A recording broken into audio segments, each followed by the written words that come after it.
Hey everybody, welcome back to Video Game So today we're doing a series of unported playlists, so I take a look at some of my favorite unported arcade games of all time. Today we're playing Mario Kart Arcade GP DX, the third out of 4 Mario Kart games that have been exclusive to the arcades, starting with GP, moving to GP2, and then the last game, GP VR, to my knowledge never been actually leaked and you can't play it at home. But the good thing is Mario Kart Arcade GP DX is definitely something you can play on your PC today, and it's absolutely worth playing. And just so you know, I'm going to just call this DX moving forward because the entire title is a mouthful. Honestly, getting anything new Mario Kart is always fun, and the Namco games feel so familiar yet so different at the same time, and the controls and handling, it feels like Bizarro World Mario Kart in the best ways. Before we get too far involved though, do me a huge favor down below, hit like and subscribe and ring that notification bell, definitely helps us out. And if you feel so inclined and want to support the channel, we got a Patreon link down below as well. But this basically feels a little bit like Mario Kart from Nintendo and a little bit like a Namco game at the same time. And the number one difference, outside of the fact that these tracks are going to be different and you're going to be getting Namco characters, is the handling and drifting system here feel completely different than they do on the home console. Namco just basically redid all of the physics and all of the handling, and it does take a minute to get used to it, but honestly once you do, you will be performing pretty well. But I would say getting into a drift requires a lot better timing here than it does on the home console version. Because if you are on an arcade cabinet, you basically have to beat the brake like it owes you money quickly, and then slam onto the accelerator at the right rhythm, or else you're never going to actually get into that drift. Where obviously on home consoles, getting a drift and getting a boost out of it's going to be a lot easier off the top, but maybe a little bit harder to learn all the intricacies of the home console versions and all of the different shortcuts and different drifting techniques the top Mario Kart players use out there. And I will say I absolutely love how this game looks, and in some ways I actually think it's prettier than Nintendo's own Mario Kart 8. Obviously we're going to have to wait and see what Mario Kart World has to offer because I am recording this before it comes out, but there's something about this arcade hardware being PC based and all of the bright, cherry, saturated colors that Namco is using here that just 100% work for a Mario Kart game. And it is one of those things, the arcade hardware isn't that exciting. It is just an NVIDIA GeForce GPU alongside a basic computer CPU and motherboard, so it's not like it's the most exciting hardware on paper. It just looks really good here compared to what Nintendo had on the home console market at this point in time, because this arcade board more powerful than what Nintendo was selling as a home console, and it did show. But honestly, who wouldn't want more Mario Kart out in the world, especially from Namco, because it feels like something that you've never played before, but you've played 100 times before. And that is the interesting thing when another developer takes a property from a different company and kind of runs with it, because Namco has been popular as far as making these games for Nintendo, and then Nintendo went and used Capcom to make a Luigi's Mansion like an arcade game as well, because Nintendo will license their properties out to arcade developers, but they really haven't made an arcade game in the longest time. You have Cruise and Blast with the Nintendo logo on it from Raw Thrills, you have all these Mario Kart games with the Nintendo logo on them as well as Namco's, and you even have Capcom and Sega in the mix every once in a while. And Nintendo was smart for that because they were never the best arcade developer. I mean, their best racing game ever released, F-Zero AX, was made by Sega, so Nintendo was always smart to let the better companies on the arcade front handle these games. As we move on, you're going to see we get to play as a drum from Taiko Drum Master, and that is just fun.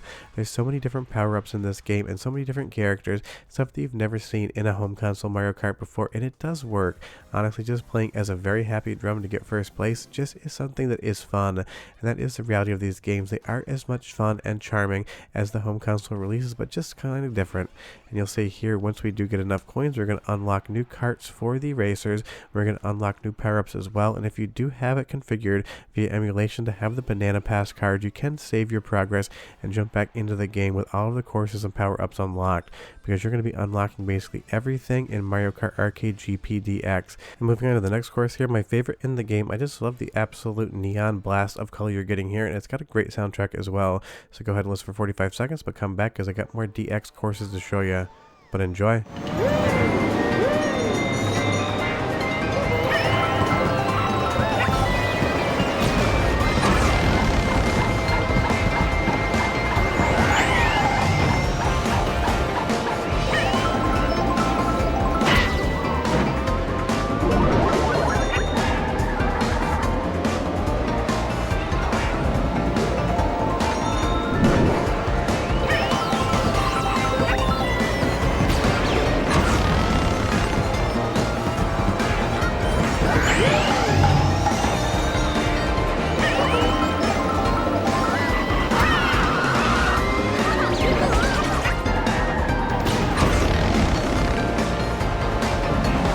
Awesome music, awesome graphics. You'll see here I've moved on to the next course in this actual cup, because interestingly every course is going to be based off the first course of 5 in the cup, and then they're going to deviate their path, their graphics, and where you're going to go in every successive race.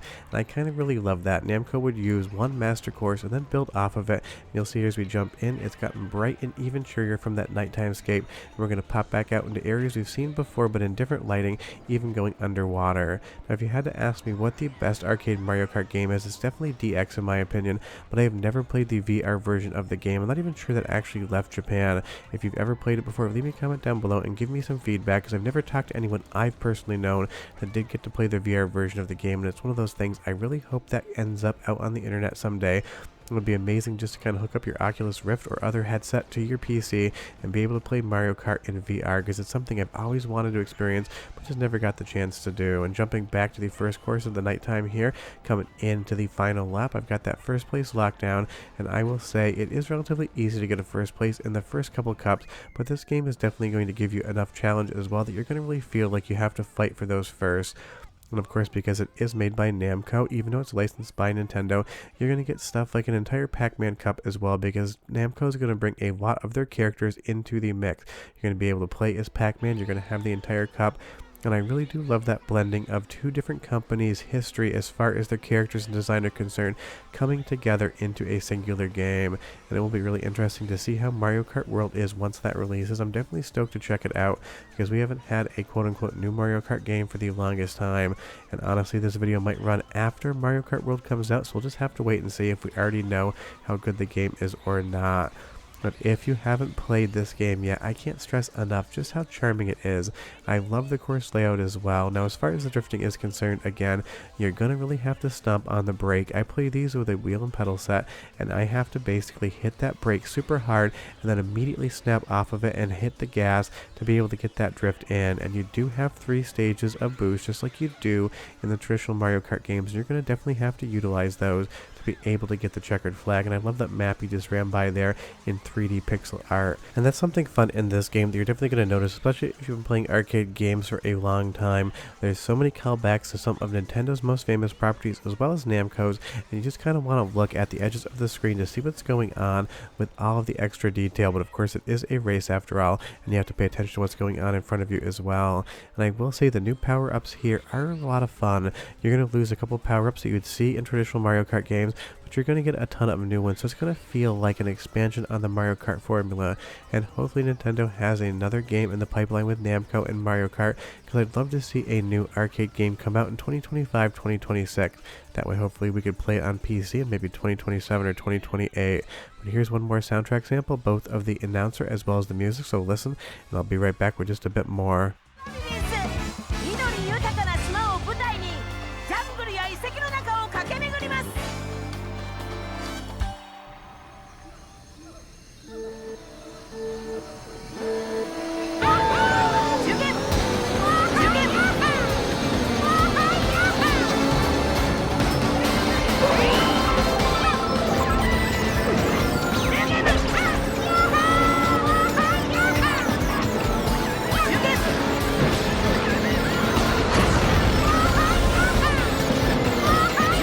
'Definitely a better announcement than we got in Mario Kart Arcade GP and GP2 compared to DX.